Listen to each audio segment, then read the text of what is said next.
चला तर पाहूया गणिताची काही प्रश्न, की अशी प्रश्न अनेक वेळा टी-ई-टीमध्ये विचारण्यात आलेले आहेत. तर असेच काही प्रश्न आपण आज पाहू, की हा प्रश्न जवळपास 4 ते 5 वेळा टी-ई-टीमध्ये विचारण्यात आलेला आहे. तर 12.5 किलोमीटर लांबीच्या रस्त्यावर समान अंतरावर दुतर्फा झाडी लावली आहेत. जर झाडाची एकूण संख्या 502 असेल, तर एकाच बाजूच्या 2 लगतच्या झाडांमधील अंतर किती? 50 मीटर, त्यानंतर 40.55 मीटर.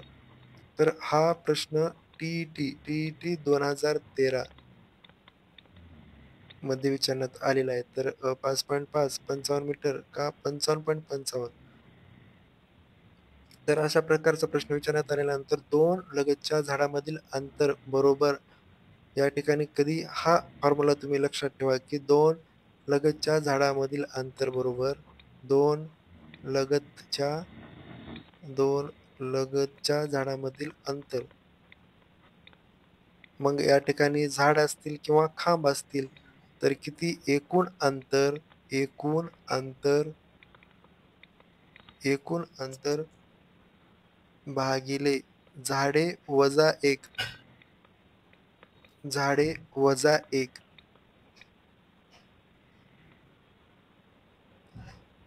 तर या ठिकाणी फक्त तुम्ही हाच फॉर्म्युला लक्षात ठेवा, की एकूण अंतर भागिले झाडे वजा 1. मग या ठिकाणी झाड असतील किंवा झाड या शब्दाऐवजी खांब असा प्रश्न विचारण्यात आलेला असेल. तर खांब किंवा झाड असतील तरी तुम्ही एकूण अंतर भागिले झाडे वजा 1 हा फक्त तुम्ही फॉर्म्युला या ठिकाणी लक्षात ठेवा. तर आता आपण पाहू, की एकूण अंतर या ठिकाणी पाहू, की एकूण अंतर आपले किती दिलेले आहे तर एकूण अंतर. तर एकूण अंतर आपल्याला दिलेले आहे, की 12.5 किलोमीटर. 12.5 किलोमीटर इतके अंतर आपल्याला दिलेले आहे एकूण अंतर. पण आपण जर पाहिले तर या ठिकाणी 12.5 किलोमीटर तर जी पर्याय आहेत ही सर्व पर्याय आपल्याला मीटरमध्ये दिलेले आहेत. 50 मीटर, त्यानंतर 40.55 मीटर, 55 मीटर आणि पुढे 55.55 असे चुकून 55 झालेले आहे. तर ही जी सर्व पर्याय आहेत ती आपल्याला मीटरमध्ये दिलेली आहेत. म्हणून 1000 ने गुणाकार केल्यानंतर किलोमीटरचे मीटरमध्ये होईल. म्हणून 12.5 गुणिले 1000 तर 12.5 ला जर 1000 ने गुणाकार केला तर 12.5 म्हणजे 125 च्या पुढे 3 शून्य आणि 1 नंतर दशांश म्हणजे उत्तर येईल 12,500 मीटर. तर हे झाले एकूण अंतर 12,500 मीटर. तर आता पाहू की 12,500 मीटर 12,500 मीटर हे एकूण आपले अंतर झाले. तर झाडे वजा 1 हे आपले काय तर सूत्र आहे झाडे वजा 1. पण झाडे आता पाहू की या ठिकाणी काय विचारण्यात आलेली आहे तर दुतर्फा झाडी म्हणजे दोन्ही बाजूला झाडी 502 आहेत. दोन्ही बाजूला 502 तर भागिले 2 म्हणजे एका बाजूची झाडे आपण काढू. एका बाजूला किती असतील मग? बेदोन्ही 4 उरले उरला 1 बेपंचे 10 आणि बेएक बे. तर एका बाजूची झाडे किती असतील? तर बेएक बे एका बाजूची झाडे असतील तर 251 इतकी झाडे असतील. म्हणून 12,500 भागिले 251 वजा 1 तर 12,500 भागिले किती येणार? 250 250 तर आपण वजा 1 का करतो? तर 250 ने आता भागाकार करा. वजा 1 का करतो? 0, 0 कॅन्सल झाली. 25 एक्क 25 त्यानंतर 25 पाचा 1,600 आणि हा राहिलेला 0 50 तर 50 मीटर हे झाले 2 झाडामधील अंतर.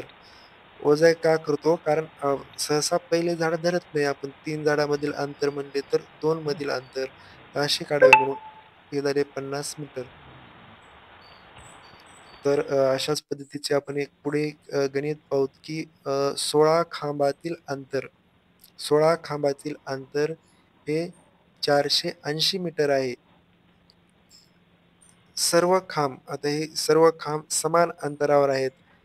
तर 5व्या व 9व्या खांबातील अंतर किती? 5व्या आणि 9व्या खांबातील अंतर किती? तर हा सुद्धा सेम त्याच टाईपचा प्रश्न आहे. तर आपण पाहू की आपला जो फॉर्म्युला होता, जो सूत्र, त्या सूत्रानुसार या ठिकाणी मीटर, मीटर लिहिणे हे राहून गेले म्हणून 128 मीटर पर्याय आहेत 122, 130 आणि 126. तर आपला अगोदरचा तोच फॉर्म्युला की 2 झाडामधील अंतर म्हणजेच या ठिकाणी खांब आहेत म्हणून 2 खांबामधील अंतर, 2 खांबामधील अंतर बरोबर किती आपण 2 खांबातील अंतर बरोबर एकूण अंतर. एकूण अंतर किती आहे या ठिकाणी?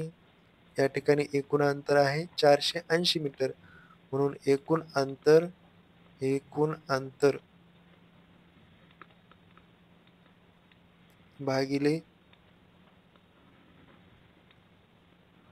झाडे वजा 1 म्हणजे या ठिकाणी खांब आहेत. तर या ठिकाणी आपण काय लिहू?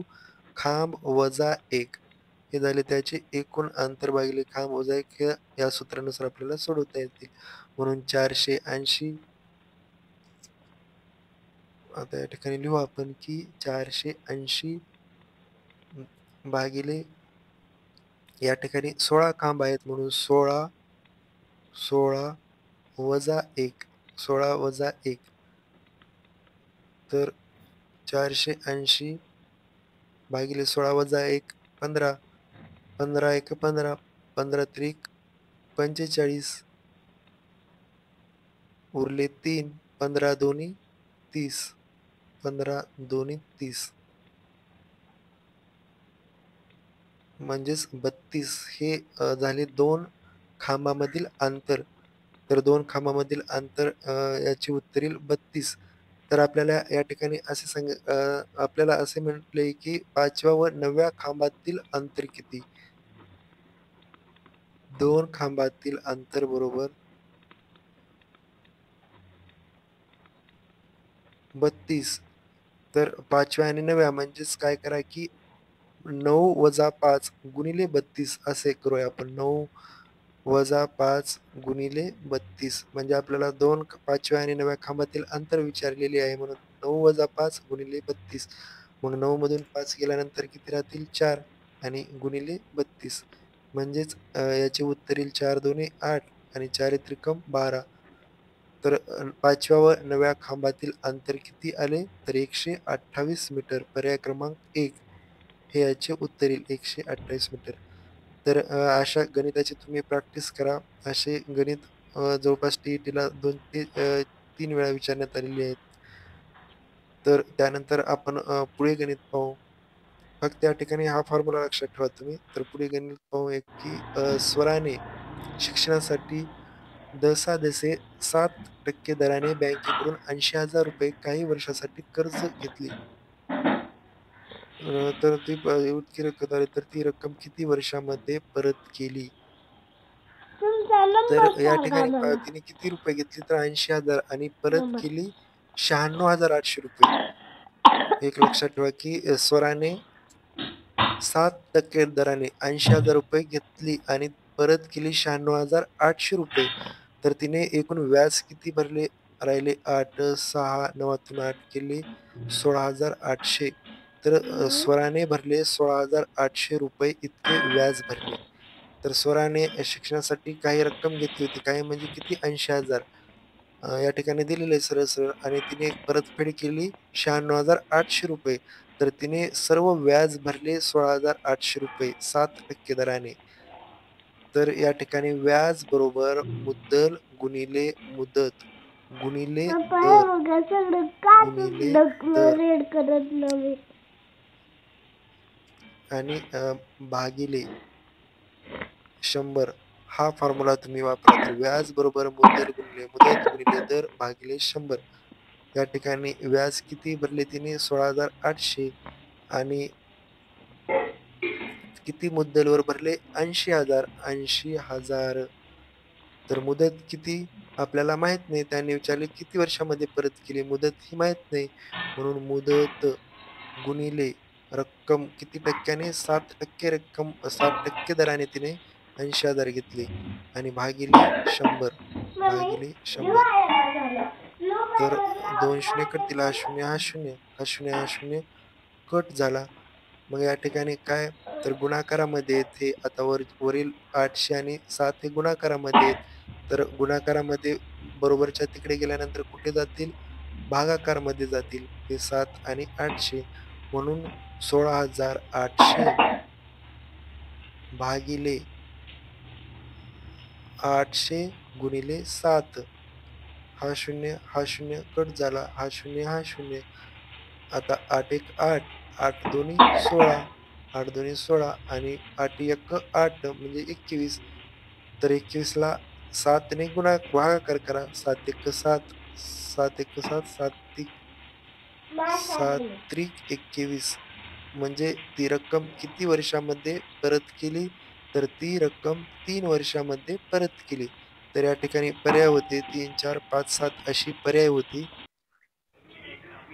त्यानंतर एका कारमधील 6 लोकांचे सरासरी वजन 35 किलो. तर त्या कारमध्ये रमेश बसल्यानंतर सरासरी 1 ने वाढली, तर रमेशचे वजन किती? तर या ठिकाणी पाहू की कारमध्ये अगोदर सुरुवातीला व्यक्ती किती 6 व्यक्ती होते आणि त्यांचे सरासरी वजन होते 35. 35 सुरुवातीला व्यक्ती होते 6 आणि नंतर 1 ने सरासरी वाढली म्हणजे नंतर सरासरी झाली 36.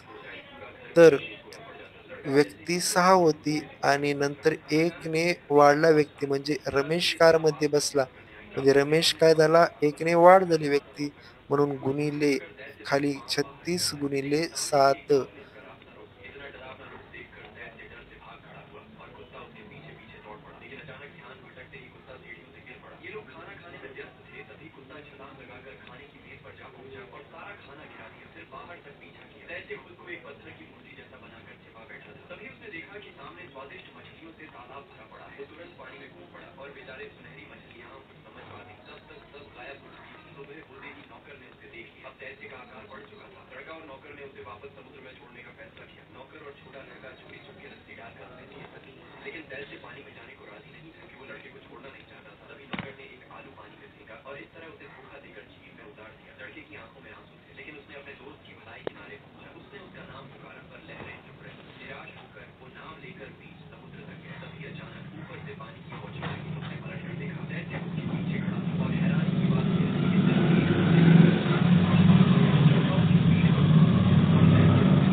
तर ज्यांना टेस्ट सीरीज हवी आहे त्यांनी केवळ ₹500 तुम्ही टेस्ट सीरीज घेऊ शकता आणि टेस्ट सीरीज घेण्यासाठी तुम्ही 76 20 24 68 36 या नंबरला तुम्ही टेलिग्रामला जॉइन असा मेसेज सेंड केल्यानंतर तुम्हाला पे ग्रुपवर जॉइन केले जाईल. तर काही मागच्या जी एक्झाम झाली त्यामध्ये लेखक, कवी व त्यांची टोपण नावे विचारण्यात आली होती. तसेच शब्दार्थ, मराठी वाक्यरचना, मराठीमधील व्यावहारिक त्यानंतर कवितेवरील प्रश्न आणि उताऱ्यावरील प्रश्न तर ही महत्त्वाची आहेत की 2. त्यानंतर पुस्तक व लेखके, विरामचिन्हाचा वापर, तसेच मराठी व्याकरण यावरही मागच्या जे काही प्रश्नपत्रिका आहेत त्यामध्ये बरीचशी प्रश्न होती. त्यानंतर काही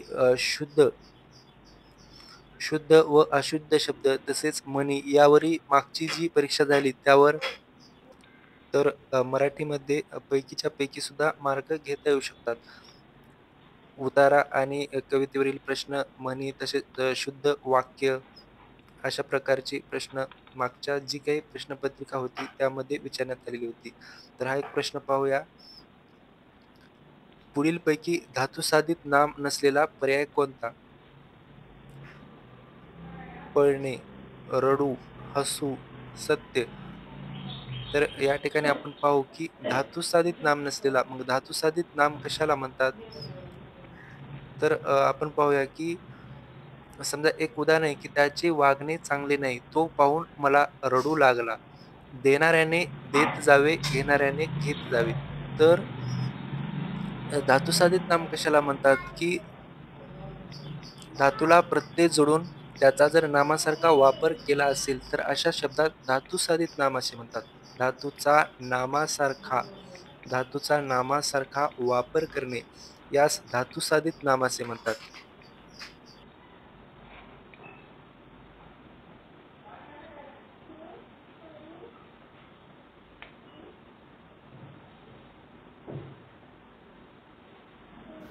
पर्याय क्रमांक 4 हे याचं उत्तर असेल.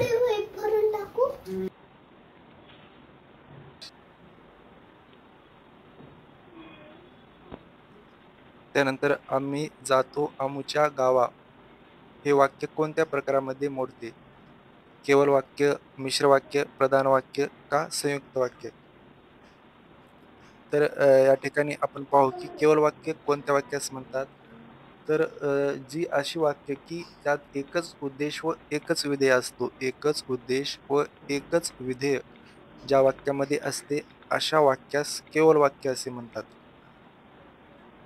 तर या ठिकाणी आम्ही जातो आमच्या गावा. त्यानंतर पुढील मिश्र वाक्य. मिश्र वाक्य कोणत्या वाक्यास म्हणतात?